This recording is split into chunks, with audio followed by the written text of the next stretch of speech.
Cennet için yaşasın cehennem. Evet, ben bugün sesimizin gürçülmez. Cevdet Kılıçlar. Burada. Necdet Yıldırım. Burada. İbrahim Bilgen. Burada. Fahri Yıldız. Burada. Çetin Topçuoğlu. Burada. Cengiz Akyüz. Burada. Cengiz Songül. Burada. Ali Haydar Bengi. Burada. Furkan Doğan. Burada.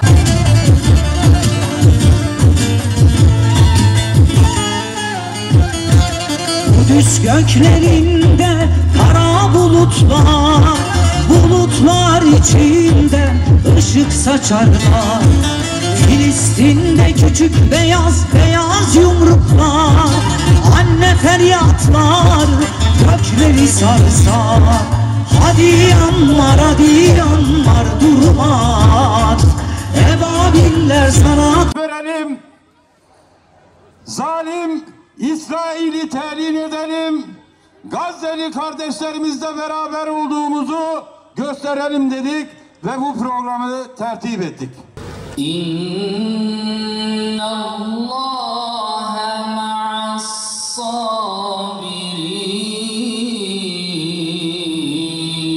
ma'as-sabirin. Liebe Palästina und großer Zionismen.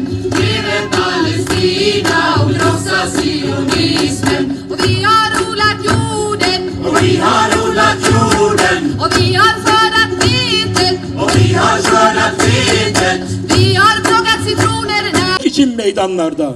Bugün de siz Bursa'da buradasınız. Meydanları bırakmayacağız. Meydanları bıraktığınız an geriye çekildiğiniz ve kaybettiğimiz andır. O yüzden gençlere söylüyorum. Buradayız dediniz gençler. Teyakkuzda olacaksınız, tamam mı? Ve istikamet olduğu sürece Allah'ın yardımıyla mazlumların sesini hep birlikte tüm dünyaya duyurabileceğimizi gösterdi. Mavi Marmara 100 yıl içerisinde apartheid, Siyonist İsrail rejiminin o kirli yüzünü, vahşi yüzünü tüm dünyaya gösteren en önemli sivil harekettir.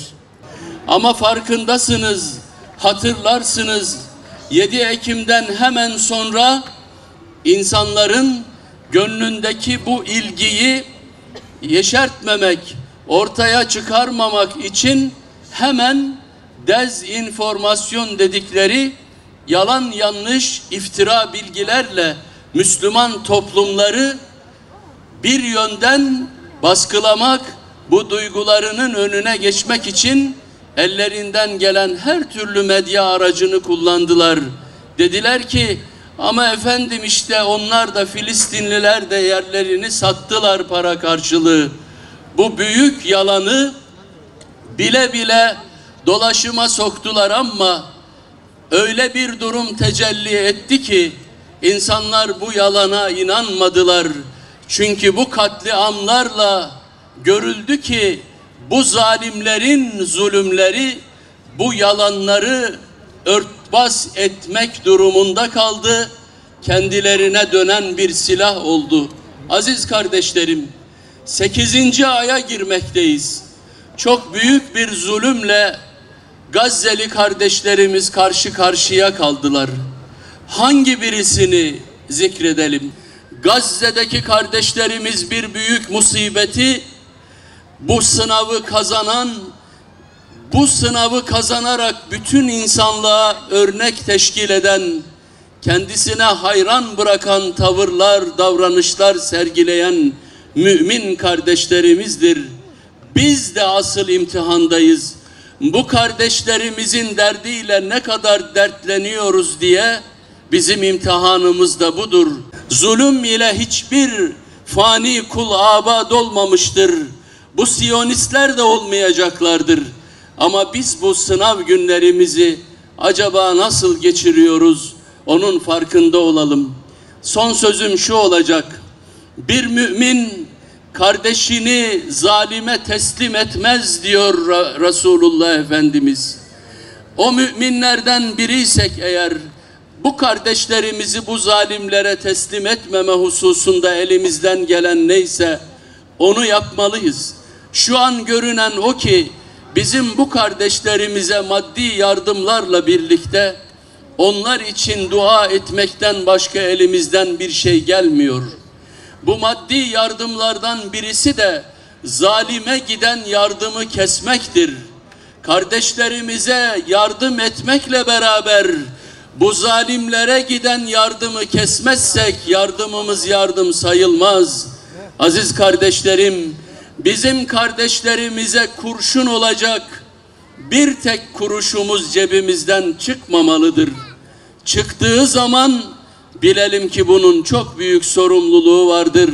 O yüzden bu zalimleri destekleyen firmaların hiçbir mamulünü almama hususunda son derece hassas davranmak bizim mümin olarak vazifemizdir. Gülleri filizlendi, gönüller vuruldu zalimce, kokuyor hazan bahçeleri vurgun ardından. Gürleyin dağlarım, gürleyin, gürleyine yanar dağlarım. Ey İngiltere! Ey İngiltere!